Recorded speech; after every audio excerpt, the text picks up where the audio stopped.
Welcome to the Cult of Domesticity podcast, a podcast about history, true crime, and whatever life brings us. I'm Courtney, and every week I am joined by another fascinating person. Let's see what we're going to talk about this week. Welcome back, devotees. We're back again with Morgan from the Frankenpod, and this time... Hello. Oh, yeah, so I should let you introduce yourself. Morgan slowly wilting in the heat. Yeah. Australia is now purple. I don't have a towel that I'm constantly wiping myself with. That is an illusion. Oh, you should have just, you should have got cold water on it and just laid it on you. Yes, I should have. But knowing me, it'd probably fall into the microphone. We'd all end up electrocuted. And, well, you won't. That's not how electricity works. Never mind. As long as it's not on you. Well, mics are self-contained. I don't think it would make you explode.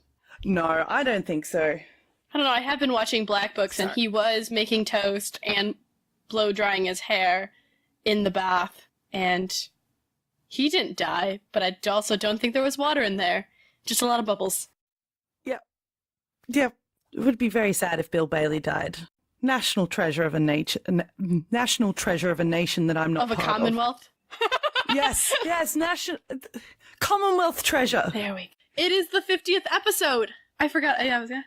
Hey, happy birthday! Yeah, I missed the podversary because I was moving.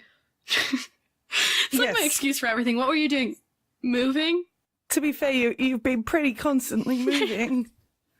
Even now, it's kind of still valid because I have to travel for work. So it's like, where were you? I went to Columbus. Oh, why? Training. Well, how long were you there? A day. It's only two hours, and threatening by Ohio State Highway Patrol constantly, but it's fine. They'll only give me like a giant ticket that I'll be mad about. It's cool. Fun fact, don't speed in Ohio highways. Our state highway patrol, they're assholes. They're good people, but when they do their job, they're assholes. I don't know what it is. I think the police officers around here see the look of panic in my eyes and they go, oh no, we're going to have to deal with this woman for hours if we we're going to be stuck with this woman if we give her a ticket. What do we do? She's going to cry. How do we get away from this? She's going to cry. She's got the children in the back. They're going to cry. Oh my God. Everyone's going to cry. And they've always been like there was this wonderful guy who's like, I wasn't wearing my glasses. And he's gone, it says you need glasses. I'm like, yes. He's gone, are you wearing glasses? No. He's gone very leading, are you wearing contacts? I'm like, no. And he's just looked exhausted at me. Just like, are you serious? Like, just say he's got contacts. Can't prove it. Can't disprove it. Yeah. Oh, yeah. Yeah, for the 50th episode. Sorry. I'm drinking the lovely whiskey that Heather from Nature vs. Narcissism gave me for Christmas, and Morgan was laughing at me because I have it in a wine glass because I only have so many glasses, so is this or a mug? Sorry. Shampoo life. Mugs are classy. And so I was spinning, I was treating it like wine, and I was circling it and smelling it. It has a smell. That's a legitimate thing to do. It smells really nice. It's like so smooth. It's chilled now because I put ice cubes in it and then left it from our first recording.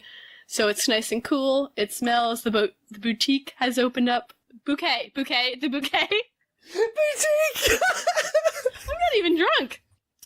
Yes, the bouquet has opened up. It smells really nice. Sorry, I fell off my chair. I apologize. The whiskey boutique. The whiskey boutique. Although that's a boutique I'd go to that boutique. I'm right by Kentucky. I could go to I'm sure there's... Oh, that sounds like an amazing thing to open. Someone do that, please. And please tell me where it is. Yes. I would like to try can we have it like wine tastings where you can try little bits for cheap prices so I can try expensive whiskey and have money. That's all I ask. Yeah, it's only a small ask. So Morgan's going to tell us about another possible asshole of history. Oh, yeah, he's a doozy. Is he a douchebag of history? Is that more apt? Oh, yes. Yes. Okay, so I want to talk to you about Lord George Gordon Byron. I did not know his middle name was Gordon, and that's just... He also added a Noel in there at one point, too. Now I just want him to be played by Noel Fielding, because he threw a Noel in there. He could. He could. He so could. Someone please pitch that to Noel Fielding, please. And I want him to wear like his crow outfits where he's wearing those big shirts that are kind of like a poncho. And someone just pat Noel Fielding and tell me about it. That would be nice too. Yeah, I'd be fine with that. Yeah, just send Noel Fielding our way. I would like to be friends. So I should probably mention why we should care about Lord Byron at all. So he was a celebrity poet before there were celebrities. He wrote pieces such as Childe Harold and Don Juan. I pronounced it Don Juan, not Don Juan, for some reason. Pretentious. He was a hipster before hipsters. Yes, he really, really was. Actually, more emo, actually. I have to mention, I've been reading it for a while, but Jonathan Strange and Mr. Norrell and Byron makes an appearance. So when you told me you were doing this, I was like listening to it. I was like, yes, tell me more. Oh my goodness.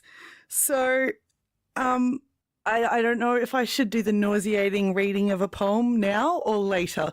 Do we want to put people off? Because a lot of people talk about Byron's life without actually talking about the poetry. Let's do the poetry first, so we can get into the dirty bits second. So you remember, okay. we get the good poetry in. As long as, remember, I told you I'm good with any poet as long as it's not Tennyson, because I have a hatred of Tennyson. Which is fair. I can get on board with that hatred. And I explained to you my reason for my hatred of Tennyson, which we're not going into unless Courtney starts a Patreon and has Rant Corner, where I just spew about things I hate. For your $5, you will get Tennyson and all the problems with him. It's not even really that many problems with him. I took a class, and that caused 99% of the problems. Also, just pissing off one girl because we said he was gay, and she was like, "Stop saying that." Oh, but I'm not even. You're not going to get into this because it'll be 6 hours later. Oh God, into the public indecency laws. I can't even. Anyway, it's a whole thing. I'm just mentioning the 30-year poem he wrote to his best friend who died. That's all I'm saying. There was some. My eyes are in the back of my head. There's some bits in there that are pretty saucy. Again, podcasting is not a visual medium. We were just making sick justifies at each other. Eyebrows were raised. Eyes were like, okay, so I might be doing a literature degree, but I am not a poetry student. I'm one of those obnoxious literature students who are looking at analysing books, and it's all boring. Anyway, so my favourite poem of Byron's that I'm going to butcher is actually a hangover poem that he wrote. Yes. As I drink my whiskey. So we'll go no more a-roving, so late into the night, though the heart be still as loving and the moon be still as bright. For the sword outwears its sheath and the soul wears out the breast, and the heart must pause to breathe and love itself have rest. Though the night was made for loving and the day returns too soon, yet we'll go no more a-roving by the light of the moon. That was a nice quick one. It's beautiful. I've never read Byron. I like it. Yeah, that was one that he just kind of did while I was hungover. So the stuff that he does and ruminates on is a lot more. A lot of boobs? Not so much boobs. There's like one that's about a dress that his cousin wore, a morning dress, and he wrote a poem about her. And he wasn't. His poems aren't as horny as he was. Shall we put it that way? Yes. So he was responsible for a very particular kind of male hero, like the brooding, complex, Byronic hero, a combination of good and evil. So without Byron, Jamie Dornan and Robert Pattinson wouldn't have a career. You know, the Twilight and the 50 Shades of Grey, the male hero in those. Yeah. He's a bad boy and you shouldn't go near him. And he's brooding. And what's he thinking? Who knows? But it's dark. And that's the Byronic hero. And you can't see my ridiculous faces, so I apologize in advance. I was just doing Blue Steel the entire time she was saying that, though. That's pretty much it. Blue Steel with more eyebrows and more pissing off Jack Whitehall because you're not Robert Pattinson and that's all he does is brood. There's a whole bit on it. I'll share it on the podcast group. Plug. So the fun things about Byron first. He loved to socialise. He was athletic, creative, good-looking, bisexual, clever, and he loved animals. I like that you just snuck that bisexual in there. Well, because I think it's kind of cool because he had long-standing relationships with men and he didn't really hide it. That's really nice, especially at that time. I'm trying to think of who. I can't think of who it is. All I'm thinking of Poe Party is the actor who played him in it. He was very flamboyant who got persecuted for being gay, and I can't remember his name. So funny. I know, like 80 years later, Oscar Wilde went through all that. That was it. Yeah, that's when. Okay, so it wasn't such a. We're looking at like 1788 when he was born, so it's not. Oh, so he's a contemporary of Austen. So you see the mutual brooding of Darcy with the mutual brooding of Byron. So really, Darcy is a little influenced. Yes, but I think Austen wrote Darcy before the Byronic hero came about. So, and I think Byron said some awful things about Austen too. I'm not sure though. I'm probably talking out my ass there. So it's fine. We're not at an academic conference. Who's going to complain? If you're looking for predetermination, so like spooky foreboding, you get a lot of that in Byron. Love spookiness. His mother... Oh, yeah. His mother, Catherine Gordon, talked to a person referred to in the literature as a gypsy. So maybe someone of Romany background or a clairvoyant. And the clairvoyant told his mum to beware her son's 37th year. And Byron died age 36. Dun, dun, dun. Dun, dun. Spoopy. And then... Yeah, and then his grandfather, Foul-Weather Jack, they used to call him because every voyage he went on ended in disaster. He survived, but he was about the only one, typically. That's actually very impressive because I've studied shipping at that time, so you kind of get fucked if your ship goes down, depending where it goes. Yeah, I should have prefaced this with, this is the poetic version of Byron's life. I tried to take all the accounts and use the best bits. I've got sources for all of it, but there's a lot of rumor and myth in Byron's story. And you guys know where to find the sources, so in the show notes, all beautifully cited. We're both academics in some sense, so we're both like, we were talking about citing earlier, and I was like, I have my settings, and I can cite them a certain way, and if someone's gonna look at it, they're gonna be like, why did you pick this format? It's not used by everyone. I'd be like, because it's nicer and smarter. I like it. Because I like it. And it's the one historians use, so that's why. This is Courtney's Sourcing Corner, and we're done. This is a podcast about citation and sourcing. Sorry. That is great. I'm pretty sure there probably is one, but... Oh, there'd be like some sort of, yeah. And talking about people who cite wrong in the fights and footnotes, because those are my favorite. Yes. Anytime there's a good diss in a footnote. Yes. And you're just like, oh, please tell me more. We talked about that in the last thing. You were saying that, what was his name? The guy that was talking about Charlemagne. Einhard. Yep, and the slight little things that he didn't quite fill in all the information. He would do this, and people would say that, like, he was aware of this, and it's like, aware of what, Einhard? What are you not writing? Put it down. Put it in a footnote. We get it's your friend, but still, put it in a footnote. Do it. So Byron very nearly died during his birth of suffocation. So he was born with a caul, which is like a membrane over his head and face. They just wanted to preserve that very well. Yeah. So sailors often took cauls with them to sea because it wasn't particularly common to have a caul left during birth. The sailor who took Byron's caul to sea drowned. Not lucky? Not lucky. So Byron had a club foot from birth, for which he blamed his mother. Naturally. Mommy issues. Naturally. Byron and his mother had a pretty fraught relationship, with some sources saying that she had an alcohol problem and that the young lord was in constant defiance of her because she was quite short and he was quite tall. And so he'd pick on his mum. Well, yes, because he's a giant and she's short. Yes. There are other sources that paint a much more pleasant view of their relationship. But as with everything with Byron, it's hard to separate the legend from the reality. When he was 10, he inherited an almost worthless estate that was hemorrhaging money from his great uncle, and it was called Newstead Abbey. This uncle was known as the Wicked Lord because he set about destroying his estate so his son could not inherit a valuable estate. He set things on fire. He destroyed property because he thought that his son was going to try to kill him or something. And so... Not unheard of. But then his son died before he did. That's just irony. And so somehow the estate ended up in little 10-year-old Byron's hands.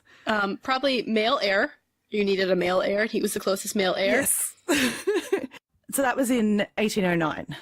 At a young age, Byron wanted to be a politician, so this suited him nicely. Whether he made best use of this opportunity, it's debatable. He assumed the role in 1809, then left to go on an extensive grand tour around Europe, which was very popular at the time for young men. They'd go on a bit of a fuck tour around Europe. Yeah, and, you wake up, you and your tutor go to the museums and the things, and then at night you go party and fuck everyone, and then you have to go hungover back to somewhere else the next day with your tutor, and then talk about the things, and then you do it in a different city, and a different city, and a different city. It's a hard life. It's hard eating, drinking, fucking, learning about shit. Yeah. Well, Byron and food was a whole thing. He had an eating disorder. You don't often hear about men's eating disorders, which I'm sure is still a real thing, but you just don't hear about it as much. No, definitely not. And the only reason that we know about it is because his friends and his doctor talked about it. He wasn't forthcoming with the information, as you would expect. Yeah, I don't think most people are forthcoming with their eating disorders. No. It's not a thing. There are some very brave people out there that are like, ta-da, this is what it is. This is the reality of it. In case anyone's wondering, this is how hard it is. But aside from that, it's not exactly table conversation. Wait, people don't talk about their eating disorders at dinner parties? Damn it, I knew I was asking the wrong questions. You've been doing it wrong the whole time. That's why I'm not invited to dinner parties. That and my horrible fun facts. Byron was anti-automation. So he wanted to ensure that there were jobs for the common man. He wrote a poem called Song for the Luddites in 1816. Oh, the Luddites. The Luddites. So he was, he's anti-automation, anti-industrial revolution, all that sort of stuff. Fuck the machine. Exactly. But not in the wrong place, because it'll take your wiener straight off. Now, sorry. I'm really sorry. I'm keeping that in.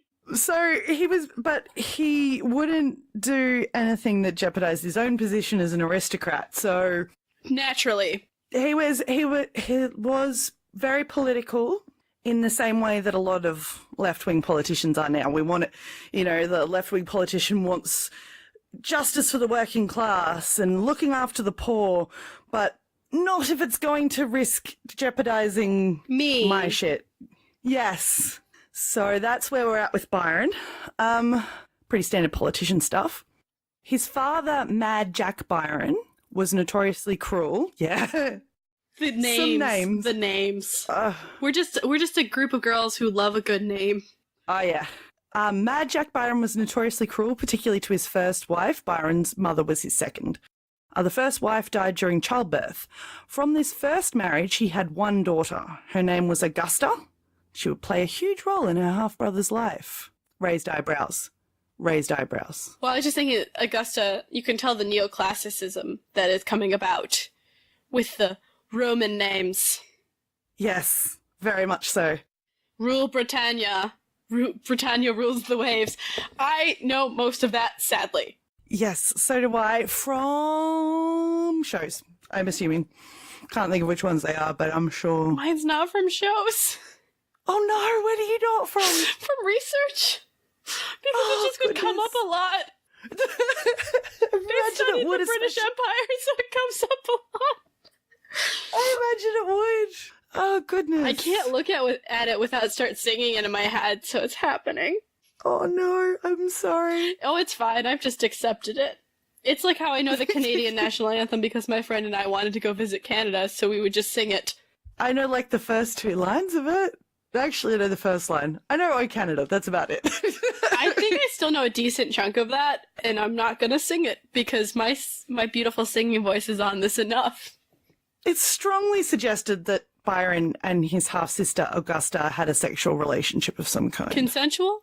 Yes, it seems to be. Okay, it's horrible still, but it makes me... It's a bit gross, but it's not cruel. It's consensual, which is a lot better than, say, possibly Charlemagne and his daughters could have been. Yes, there's a definite power imbalance there. They didn't know each other until they were adults, really. So that's a little more, It's like you didn't know, and then you find out. It's like whenever you go to family weddings, you got to be careful. You never know. You never know who you're related to. Yeah. Back to Byron's incest. And I've lost Courtney again. I just want to title it now, Back to Byron's incest. Some of the more scandalous rumours talked of Augusta bearing her brother's child, but at the very least there was a very strong romantic love conveyed through the little documentation that exists. I love me some little documentation. So letters and a divorce proceeding, which will come up later. Ooh. Scandalous. Yes. He also wrote about incest too in his work Manfred, which might have either been him drawing inspiration from life, or maybe people got excited about the fact that he wrote about incest in Manfred and kind of extended it to his life. It's really hard with Byron. It's really hard to tell what came first. The incest or the poem? The incest or the poem, as the old saying goes. Augusta's daughter, Elizabeth Medora Lee's father, is unknown. Wait, what's the girl's name? So, Elizabeth Medora Lee. Not sure where Medora comes from. Is it spelled like Madeira? No. Huh. Because I was like... It's Medora. So it's not named after the wine or the island, so... No. Interesting. Maybe she just spelt it phonetically and didn't get it right. I don't know. Ooh, that actually could be a possibility. So there's always a speculation that she was actually Byron's illegitimate child. So, yeah. Byron went to Trinity College, Cambridge, because he was a rich boy. Where one of the more fun and less fraught incidents in Byron's life occurred, Trinity College would not let him have a dog. How in the rude. Accommodations. So rude. So the school laws forbid it, so he brought in a bear. You told me I couldn't have this small 4 bipedal animal, so I'm going to bring this big bipedal animal into the dorm. Yep, and because Cambridge is an old stuffy institution, they couldn't change the laws very quickly, and so he had the bear for a while. Well, he did joke that he should apply on the bear's behalf for a fellowship, but... Did the bear maul anyone, though? That's the question. No, nothing bad happened as far as the bear was concerned. It seems like the bear went there, it was all very funny, and then the bear left again. So... Where did the bear go? It's like Justin Bieber's monkey. Like, what happened? Why do you have this? I don't know. It's that whole thing when Byron loved animals, but what happened to the animals after he got bored? Nobody knows. They went out to the farm. Well, he did have a big abbey, I guess, to keep them on. And it's just full of animals. There's no one living there. It's just animals. It's just animals. And one of Byron's old schoolmates, they used to drink wine out of a monk's skull. As you do. At one point. I mean, everyone has the monk skull in their house to drink the wine out of. Byron's version of like frat behavior, this monk skull.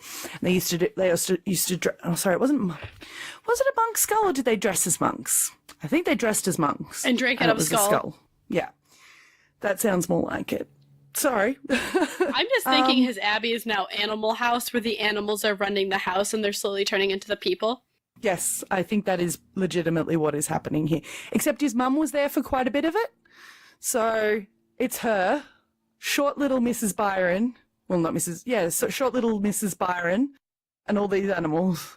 She's ruling the animals, followed by the bear and all the other animals. Yes. The bear's her enforcer. So the dog that was refused residence at Trinity College was called Boatswain, or Botswain, depending on your pronunciation. And Byron was intensely fond of it. It was a massive Newfoundland. when the dog, I'm not going to try and pronounce it again, contracted rabies despite Byron's, it contracted rabies and Byron looked after it himself for ages and then it died. Poor Boatswain. Yeah, Boatswain has a massive marble monument in tribute to him. That seems like a massive waste of money. Yeah, it's the only work that he did on the falling apart Abbey while it was under his, it's the only work. He didn't renovate anything. He just made this huge marble monument for the dog. So half of it's burnt, the rest of it's falling down, and then there's like a new marble monument. Yes, that the bear polishes from time to time just to give it that. It's actually bigger than Byron's own monument. He really loved that fucking dog. Yeah, and he wanted to be buried with it. So, yeah. I don't want to know. I don't want to know. It's Byron. You best not to. At various times, the poet had an eagle, a peacock, monkeys, a fox, and a falcon. All standard animals, you know. Exactly. I have 3 of them here right now. Which 3? He travelled with a... You'll never know. Which 3? He travelled with a lot of them too, especially the monkeys and the peacock, as it turns out. He also hunted a lot too, so the fondness for animals extended to shooting and eating them. My thing with hunting is as long as you're actually, like, eating them, that seems fair. Yeah, I don't know if he was ethical like that. I don't know if he ate what he hunted or whether it was like, good show, old chap, you shot that. Very good, now let's leave that in the...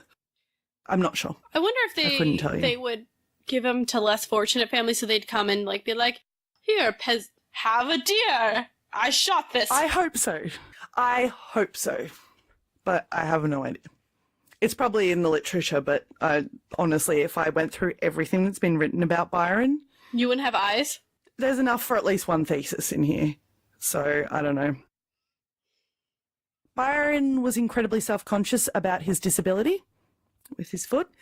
So he, like, got obsessive about athletic feats and he used to swim every day and jump off things and run and jump and all the activities things as someone that is not into sports. That sounds horrific. He did all the running, the jumping, the swimming.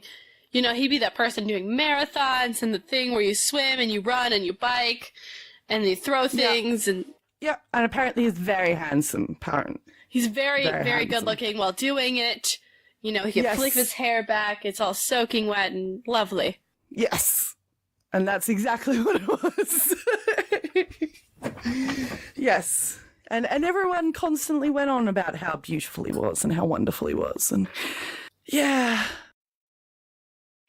So at the age, Byron went on his grand tour at the age of 21 with a series of companions. And it was at about this point towards the end of his education and through to the end of the grand tour that he began to do 2 things. 1, write some pretty amazing poetry and prose, and 2, have lots of affairs. The publication of his work, Childe Harold's Pilgrimage, got the poet a lot of attention from men and women. This celebrity only increased as the rumours and scandals of his personal life were leaked and often exaggerated. I'm not going to go through all Byron's affairs because there are too many of them. If we played the game where Courtney keeps drinking until you're done, I would die. Yes. Severe alcohol poisoning and probably disgust in Byron. Yeah. You know what? But let him live his life. You know, he wanted to fuck men and women. Let him fuck men and women. It's fine. It's not so much the quantity of affairs, it's how bad he was at disengaging from those affairs. Ah, he was needy as fuck. Yes, and also he destroyed the reputations of a lot of women who had no other recourse after they'd had an affair with... It was okay for Byron to be bisexual so long as nobody talked about it, but if a woman slept with Byron, she could be ruined. Oh yeah, no, women of course have no recourse. You're supposed to be a delicate little flower, not be stained, keep your garden nice, and no one but one person can tend to your garden. And if that person is Lord Byron, you're in trouble. Because he probably want to marry you, and everyone will know about it, and then your garden will be ruined. Exactly. He'll take the lawnmower all over the garden. Your garden's reputation will be scorned, and you'll have to go where all the sad gardens go, I'm assuming is the country. Yes, I would assume so too. One of the women that fared less bad from an affair with Byron actually said the quote that everyone knows about Byron, that he was mad, bad, and dangerous to know. Oh. Yes. So, less documented is the woman who said it, Lady Caroline Lamb, who had an affair with Byron that did not end well. Byron was not known for his tact when it came to disengaging from romantic entanglements, and he really upset Lady Caroline by spurning her at a party, at which she smashed her wine glass and threatened to kill herself with shards from the wine glass. I mean, why not? What else are you gonna do? He'll remember you. Yeah. While they were having an affair, she sent him many love tokens made from her own pubic hair, which was apparently a common love token of the time. I know Victorians loved hair tokens, which are creepy in general, and I've seen some of them, and now I'm more disturbed, like I didn't know about the pubic hair part, and that's worse for some reason, because their hygiene habits weren't the best, to say the least. No. And it seems like how you accidentally give someone crabs in an area where they normally wouldn't get crabs. Yeah, absolutely. Byron didn't have facial hair, but, you know, he could have ended up with beard crabs, face crabs. Hair crabs. Like your head. Yeah. Oh. It's like lice, but 10 times worse. It'd be like lice. It'd be like lice if they were spiders. I'm assuming. I hate spiders, so I'm just assuming it's that bad. If your head was covered in spiders. I don't even know if I've ever met anyone who's legitimately had crabs. It sounds fucking awful, though. I just picture really bad sounding. I picture the crabs from 33% Pulp's Night of the Crabs, but just in your junk. Oh, the killer crabs. Oh, my goodness. Like the killer crabs, and they're just, like, really aggressive, but they're only in certain areas, and you're just like, why is this happening? One's got a little crown. Here's King Crab. Who turned out to be Queen Crab, isn't it? I think this time it was Queen Crab. 33% pulp. I'm sure you're glad for this promo. Oh, goodness. She used to dress as a page boy for him, too, because Lady Caroline Lamb used to dress as a page boy for him, too, because he loved this page boy back in his school times. And so they did a bit of role play thing. It's pretty well documented. You know, what you gotta do your kink as long as it doesn't hurt anyone and they don't try to kill themselves at a party, because that brings the party down. No, it's not a party when someone's trying to slit their wrist with a broken glass. After their affair was finished, she had a party in which she burned an effigy of him. And they danced. Like, all the women danced and burned an effigy of Byron, and I kind of really like that. I kind of love it. That's like a great divorce trick. If you have a really bad divorce, just burn them in effigy and party. Yeah, absolutely. But the only way that you can step up from that is to write a whole fucking book about the guy. Ooh, is it a tell-all? Please tell me. She kisses and tells. Well, it was a thinly veiled satire of Byron called Glenarvan. So she got her own back, which is wonderful. She wasn't the only one to write a satirical book about Byron. There were others. It's a dime a dozen. Yeah, so many, but she was the first. She's paving the way, you know, being the page boy, burning him in effigy, writing thinly veiled attacks on her ex. Wow, she's very modern, isn't she? I kind of really like Lady Caroline Lamb. She's so dramatic. I kind of really love her. He married Annabella Milbank, an incredibly clever woman with a love of mathematics, who he was awful to.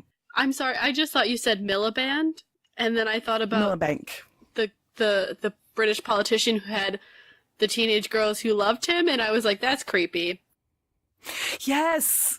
Yes, yeah, I'm not sure if it's Milbank or Milbank, but I've heard it pronounced both ways.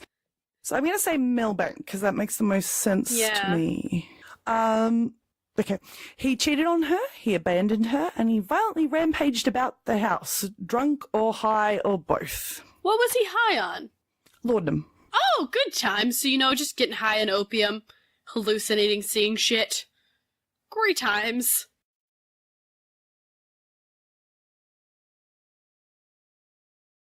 She also gave testimony during their divorce proceedings that he raped her 3 weeks after she had given birth. Oh, no, honey. Oh. That's where a lot of the stuff about that's where a lot of the stuff about his incestuous relationship with his sister came out during that stuff. Well, think about it. That's one way to get a divorce for a woman at that time. You have to have a good reason. Otherwise, your husband could ask for a divorce and get it easier, and you had to petition Parliament. So, on top of it, it's public. It's very public.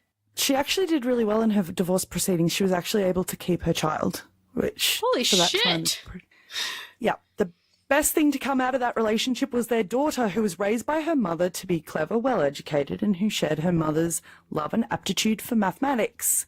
Her name was Ada Lovelace, who is considered to be one of the most important women in history. I didn't know Ada Lovelace was his daughter. Yes, she did some of the most important work for Charles Babbage's mechanical computer, the analytical machine, in 1842, and is believed to be the first computer programmer. She's amazing. She's fantastic. The women around Byron were pretty special. It's just a pity he was such a massive wanker. You know. Due in no small parts to the scandalous revelations of his divorce proceedings and also the incredible amounts of debt he had accumulated while in England, he left on another European tour in 1816 and would never return to England again. Don't you love at that time you could run from your debt? Yes. Because the Shelleys did that too. You just needed a letter saying, like, I'm this person. And they're like, I am so-and-so, and I know so-and-so. And they're like, yes, I will extend you a line of credit. And then you're like, okay, bye. It must have worked at certain times. Otherwise, why would they keep doing it? Because most people paid it. But scoundrels and upper class people would not, and they'd bounce around. Poets. And, I mean, how much money do you make writing poetry? I don't know. Probably Byron made quite a bit, but... Probably the same as a historian. Probably. Except a lot of the poets, like Byron made a lot of money, but there were a lot of poets who didn't, obviously. On this journey, he employed the services of a physician called John Polidori, who he mercilessly mocked and who had grown to resent the poet. But Polidori had been paid by a publisher in England to spy on Byron. Yes!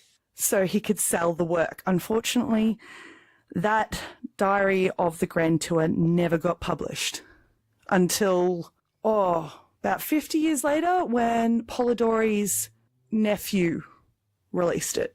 So, unfortunately, Polidori didn't really get any money from doing it.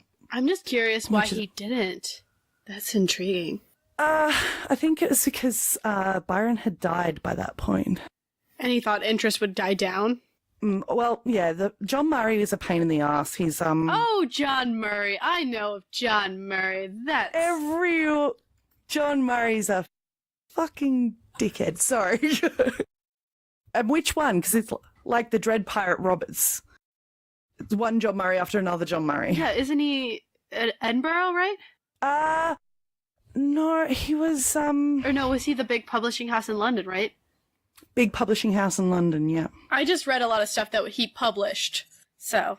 Yes, he published a lot of things. He also held up a lot of things, including Frankenstein. Polidori got pretty sick of women falling all over Byron and Byron... Fucking everyone. Exactly, in sight. He's like, I choose you, I choose you, I choose you, I choose you. Bang. Meanwhile, everyone's ignoring poor Polidori, who was a little bit grim and boring. He was more broody and just boring. He was a very intelligent man, though. He wrote his dissertation on sleepwalking. Ooh, intriguing. He's a very interesting man, actually. They were travelling around in a carriage that was a replica of Napoleon's blue carriage that Byron had specially made. That's not a dick move or a douche move. Not at all. So there was a young woman called Claire Claremont who the poet had had an affair with recently. I'm sorry, that's an unfortunate name. She chose it herself. No. That wasn't her original name. No, honey. I think her original name was Jane. I could be wrong there.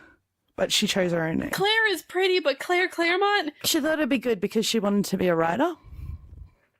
She did end up writing 2 books. So she wrote lots of letters to Byron saying, hey, we should hook up while you're in Europe, you know, that sort of thing. And Byron's ignoring her.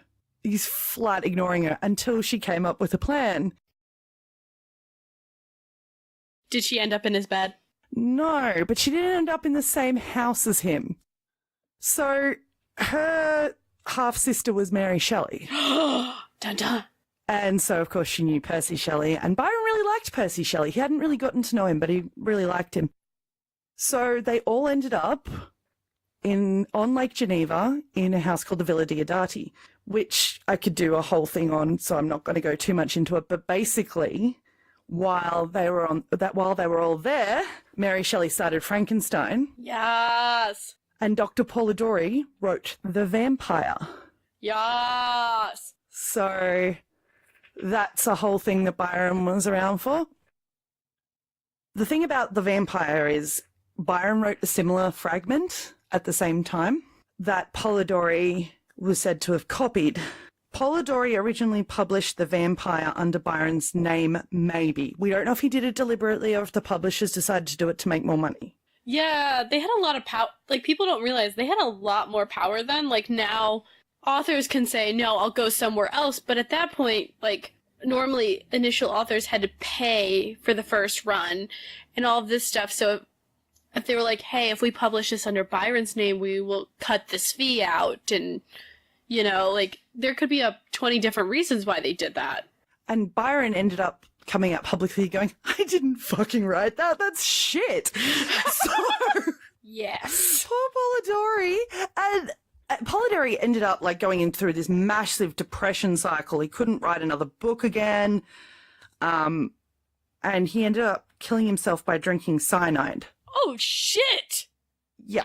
It's a very hardcore way to go. But what Byron said... It's almost up there with Socrates, you know? Like, yeah. Drink some hemlock, drink some cyanide. Cyanide's not a pleasant way to go. No. And the quote from Byron on Polidori's death is, poor Polidori, it seems that disappointment was the cause of this rash act. He entertained too sanguine hopes of literary fame. Fuck off, Byron. How about that? You caused someone to die because you said they were shit and they believed in you a little bit and they wanted your opinion. And they were probably flat broke.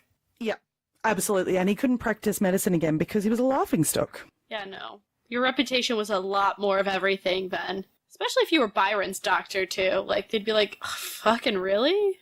That asshole? He's probably just treating crabs constantly. Well, a lot of it was laudanum. He was prescribing a lot of laudanum and helping Byron with his eating disorder by the sounds of things as well. Polidori wasn't the only one that Byron dragged. He also dragged Keats, because Keats wasn't from aristocracy. Or he wasn't a gentleman. He was a poor kid, basically. Not poor by, like, any reasonable standards, but poor by poet in that era standards. You weren't from the aristocratic class who could afford to be a poet. He was probably a middle-class person who could, if he made some money, kind of afford. I love the movie about Keats so much with Ben Whishaw. I love it so much. I love him. I love him so much. Oh. So what he said after Keats died was, is it true what Keats said? Is it true what Shelley writes me that poor Keats died at Rome of the Quarterly Review? I am very sorry for it, though I think he took the wrong line as a poet. So basically, it's like he shouldn't have been a poet?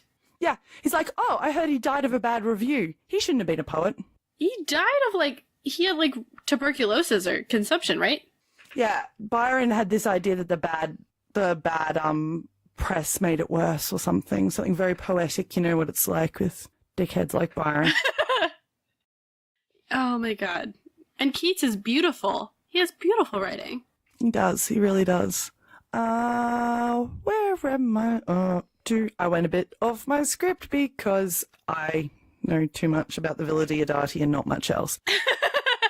So while they were at the lake, people at the hotel paid for telescopes to watch them on the boats, and there was this whole thing where they hung out the bed sheets, and for some reason, the public thought that they were the undergarments of Claire and Mary. My God. Yeah, they were tabloids, basically. Yeah, they have nothing better to do. They're like, there's famous people in town. We could knock off for a couple days. Let's watch them. I love that did they rent telescopes to watch them? Rent them from the hotel. The hotel provided them with telescopes. Fuck yeah, that hotel's like, make it rain. Make it rain. Oh shit, I've been talking for an hour. I should hurry up. Shit, I'm so sorry. It's okay. I can edit it down, trust me. Okay. Okay, I need to bring the mood way down, because if I don't talk about this, then I feel like I'm not talking about Brian. Brian. I'm not talking about Brian. Gosh, Brian. Brian's the fucking worst. So Claire Claremont was pregnant with Byron's child. So she finally got her wish. Well, no, they fucked before he left, and then she was trying to get his attention again. She didn't realize she was pregnant. She had a little girl called Allegra in 1817. Wait, what's her name? Allegra. Oh, I thought you said Legra. No. No, Allegra, like the musical. I forgot what it is. Not a musician. So Claire couldn't afford to bring up the child as well as Byron could. So she's like, Byron, can you help? And Byron's like, sure, but only if I can have complete control over the situation, and you won't see her again. What? So here's the thing. Claire thought that she'd be able to convince him later on, because she was like, oh, he won't want to take care of a child all the time. I can convince him later on. I want her to have a good life. So Byron didn't let Claire anywhere near her. He refused to let a Catholic Italian woman adopt Allegra. She looked after Allegra for years. He refused to let her adopt Allegra, even though he barely saw her, because he wanted Allegra to marry a Catholic Englishman. And he was worried that if she stayed in Italy, that wouldn't happen. The kid was 3 at the time. That's not the point. He wouldn't let her be brought up in the Shelley household because Mary and Percy weren't technically married at that point. Percy's first wife was about to kill herself at that time, and it's a whole thing. The drama. No. But yeah, so he ended up putting Allegra in a convent, and nobody visited her while she was there except for Percy. And he was trying to forge documents from Byron so that they could get Allegra out of the convent and she could come back and live with her mother. But she ended up dying of a fever. No. At the age of 5. Byron's a dick.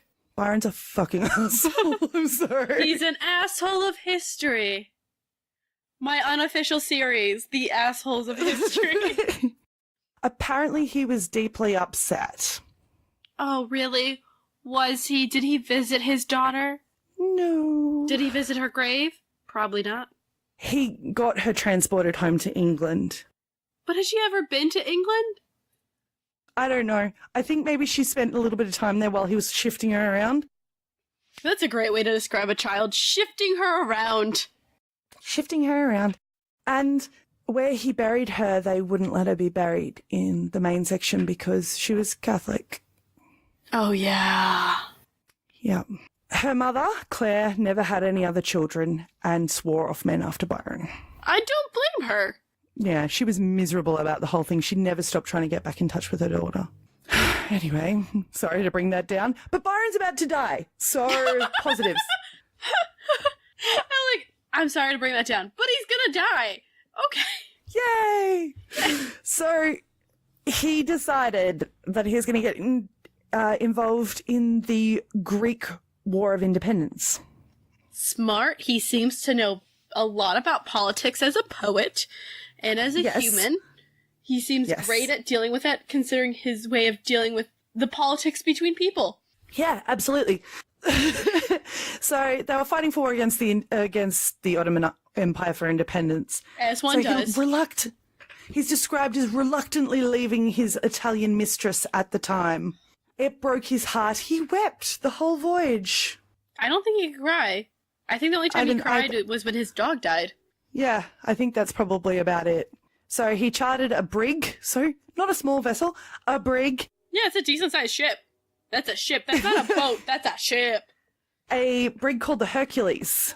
He didn't quite know what he was supposed to do when he got to Greece, and rival Greek factions attempted to recruit him, and he was really upset that they weren't more united against the Ottoman Empire. Because that's how revolutions happen. Everyone is united, and everyone agrees on everything. It's fine. The U.S. definitely had that situation. Yeah. Yeah.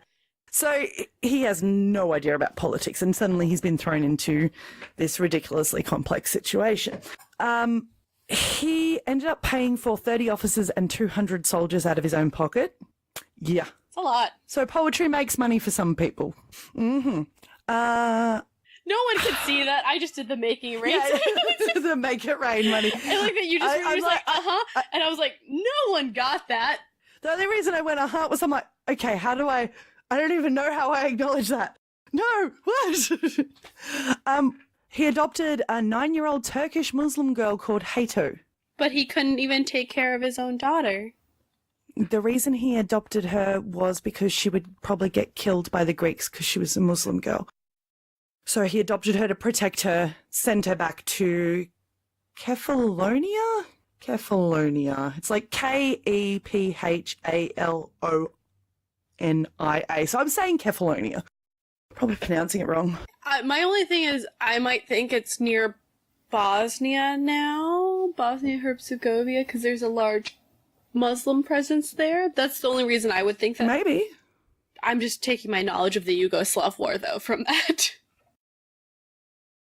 It's a little different time period, but yeah, that area, like, send her where she would be safe. But I mean, that's still not a better option because she doesn't know anyone. This is it. So after he's done that, just send her away. It's fine. Just go away. During this, he fell in love with a soldier called Lucas with one of those beautiful multisyllabic Greek last names that I'm not going to try to pronounce. Yeah. The love was unrequited, and Byron would die in Missolonghi at the age of 36 from a fever without entering into any of the heroic combat he had anticipated. Yeah, that's what people don't realize about the rebellions and revolutions. You're not always fighting. Sometimes you gotta, do planning, getting supplies. That's why Alexander Hamilton wasn't always happy, because he was like, why can't I fight? And they're like, we need people who don't fight. You're valuable. It sucks, but some people are really good at, the administrative work, and we need you for that. And, yes, you're good at fighting, but there's not as many people good at administrative work, and you have really good writing skills. And Byron, I feel like he'd be a shit fighter anyway.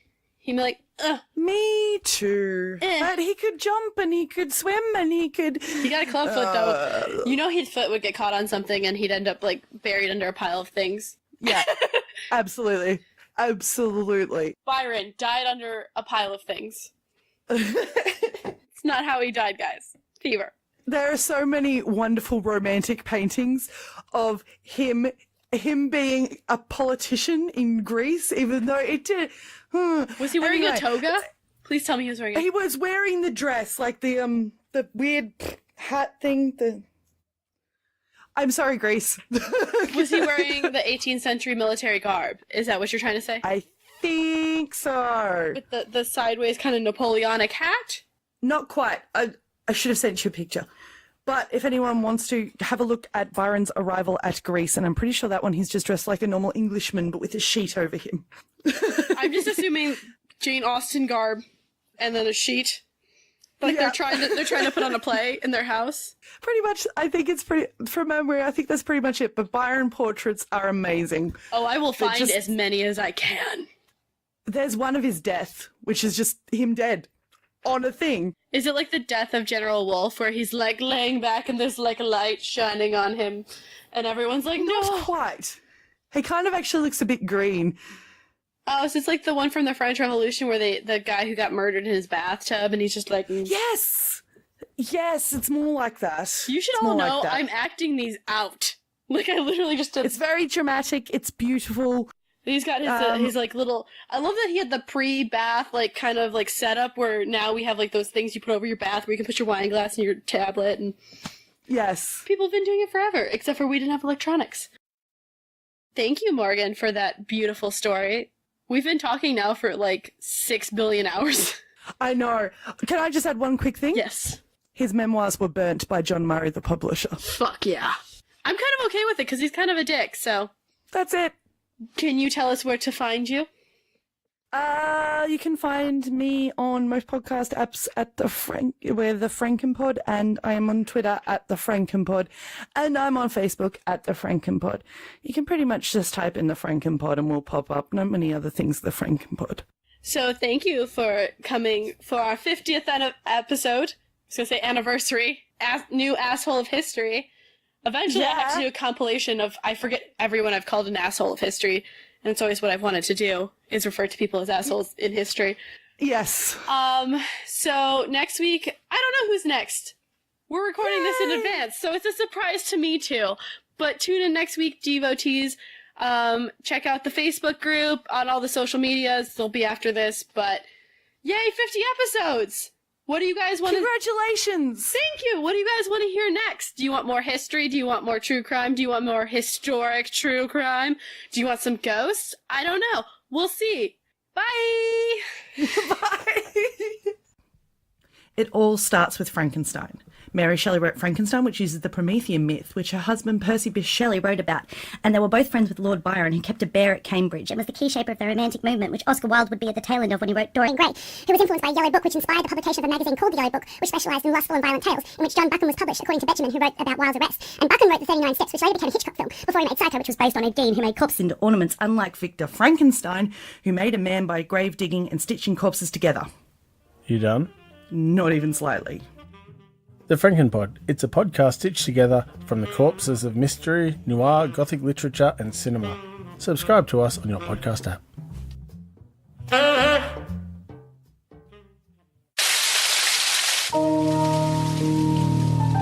Mens rea is the legal principle of intent that must be proved in a number of crimes, such as murder. It means literally, the guilty mind.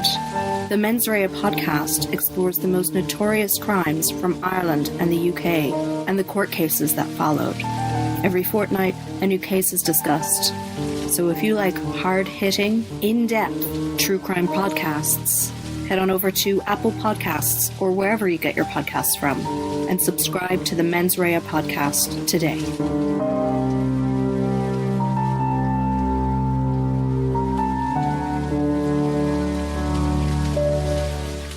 Thank you for listening to The Cult of Domesticity. We are available on all podcatchers. On social media, we're on Facebook and Twitter at The Domestic Podcast, and Instagram at The Cult of Domesticity. If you have a topic request, information, or want to send us a recipe, please email us at thedomesticpodcast@gmail.com. And don't forget to rate, review, and subscribe and share with all your friends. Remember to stay domestic and cult-free.